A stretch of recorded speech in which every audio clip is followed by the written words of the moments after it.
One of our favourite topics to talk about on this channel is the syzygy, the anima and the animus, and in particular, myth-busting the anima and the animus. Not necessarily because we want to, but because we need to, if we're going to start clearing up some of the nonsense which has been spread by neo-Jungians, gurus, people who don't know what they're talking about, simply because, and this is not a character assassination in a broad brushstroke by any means, but because these ideas are, first of all, fairly difficult to grasp, and they're also very, very, very seductive. Because the nature of the material itself, it's not like normal material, as guys who've been on this journey, of course, will know. So today we thought we'd talk about the anima at the different levels of the biopsychosocial hierarchy. And what that means in more layman's terms is simply, well, when you first learn about the anima, usually you believe it to be an inner woman. And no one really knows what that means, apart from connecting to your inner feminine tendencies. But it doesn't really go anywhere, to be completely honest, for real self-development purposes. And of course you would never use that clinically. A patient would come to you and you would never say you have a chronic case of not integrating your inner woman. Well, what is it? Well, we've defined before that the anima is the relating factor allowing you within a man, and the same thing for the animus for a woman. The anima is what allows you to relate to other people and relate to yourself. And it exists simultaneously at many, many different levels in what we call the biopsychosocial model, which was developed by George Engel around the year 1980. And it's simply saying that a thing, an entity that we deem significant for human experience exists simultaneously at the biological layer, the psychological layer, and the social layer. So they're all sort of reflections of each other, like an eternal mirror moving up. But of course, this is, does it begin at biology? Does it end at society? And how does the anima fit into there? Can you have a social anima? Can you have a biological anima? Can you have a psychological anima? Where does it begin? Is it down at the quantum level? Is it right the way up at the solar system level?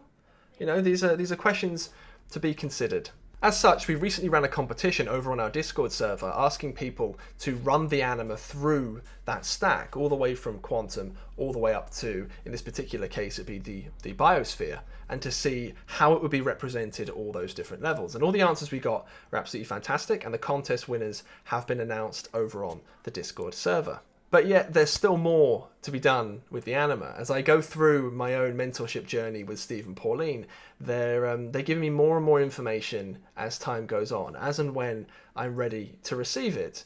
And the anima itself, you know, you learn it as the relating factor, first of all, and then you can learn it represented at all these different levels.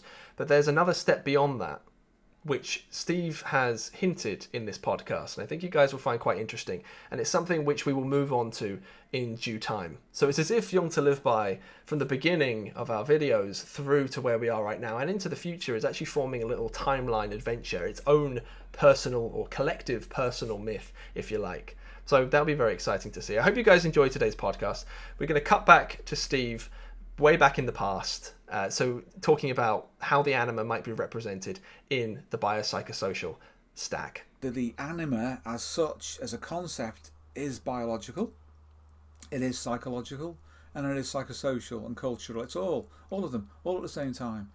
And all of these levels mutually influence one another. So an individual's anima is partly collective at a social level, partly collective at a biological level, and partly individual at a personal level, but it is all three, and it affects everything.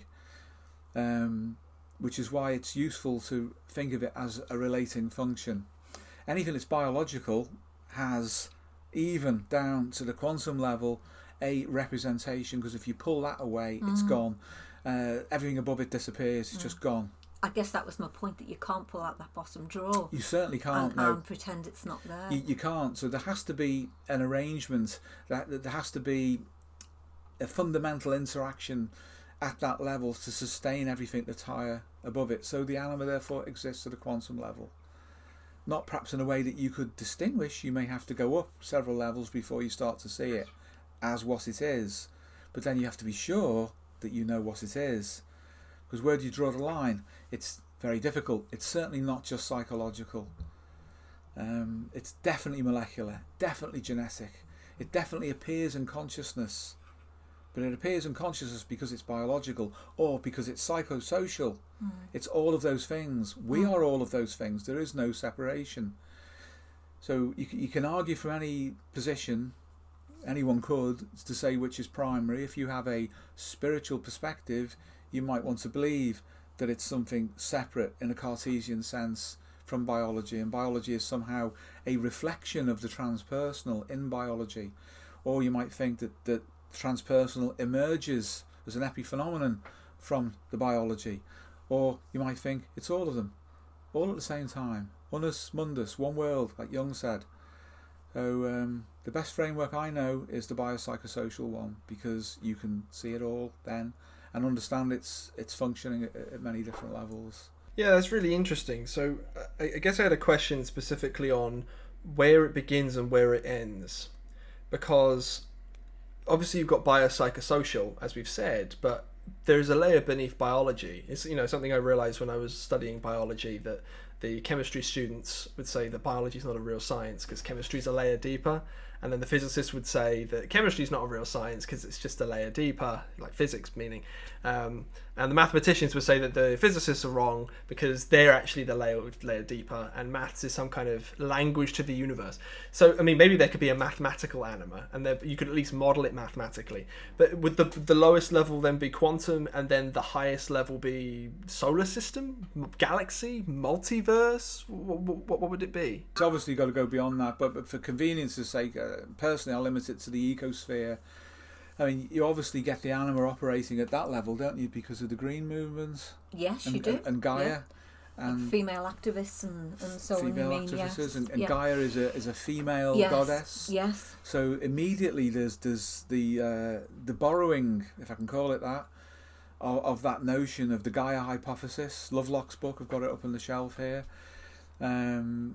Who was a respectable scientist, and he was involved in a lot of things, controversial things which have proven to be true in the 1970s and 80s.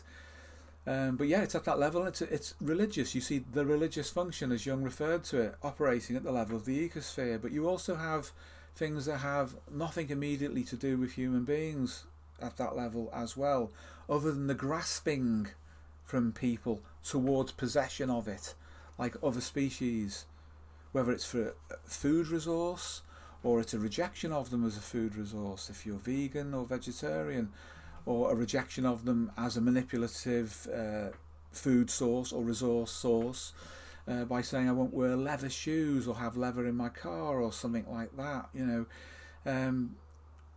And then there's the Green Man. The Green Man is an ecosphere level deity, you know. So yeah, where does it begin, where does it end? So yeah, it's a really good question. And where does it bottom out? Well, you can only go so far before, you know, you can't resolve any further, but you might imply there must be another layer to it. So who knows? But as much as possible, any one thing will be present at every level. Yeah, I guess a clarification then on the biopsychosocial model. So say you've got a biological anima, and we know that the anima has to be present at biology and active at biology in order for the psychological anima, which is the one that we normally consider to be working and to be the normal anima, quote unquote. It would have to be at biology in order for that to work, right? But I was wondering if you thought it would have to be active at the layers beneath the biological one. So obviously it would have to be present, so the biological substrate would have to be composed of the chemistry and then the subatomic particles, and then whatever the quantum nature of that layer and the layer beneath that would have to be. But would it have to be active at that layer, do you think? Yeah. I mean, for it to be active at the quantum level, then we would have to suggest that they are deity or deity-like things, of which we just receive an impression that transduces, say, from the quantum level up. Rather like if a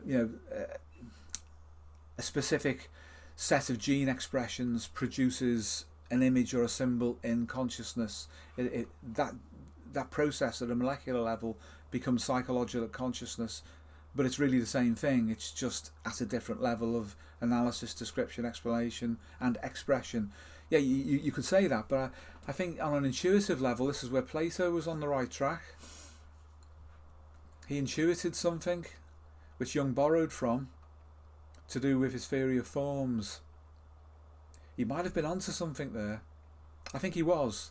If I look inside myself instinctively, and if I pressure test that idea against biology as I understand it, and against psychology as I understand it, then he seems to be onto something. Whether he is or not, I don't know. It's chasing it a little bit. But I know from my own personal experience that if you really want to understand the anima as an image, you have to get beneath Jung, if you like, but paradoxically above him, by going the Platonic route to analyse the Platonic form. If you do that, you're getting close to the psychological meaning of the anima, but still simultaneously looking at it as some kind of informational representation in a transcendent sense.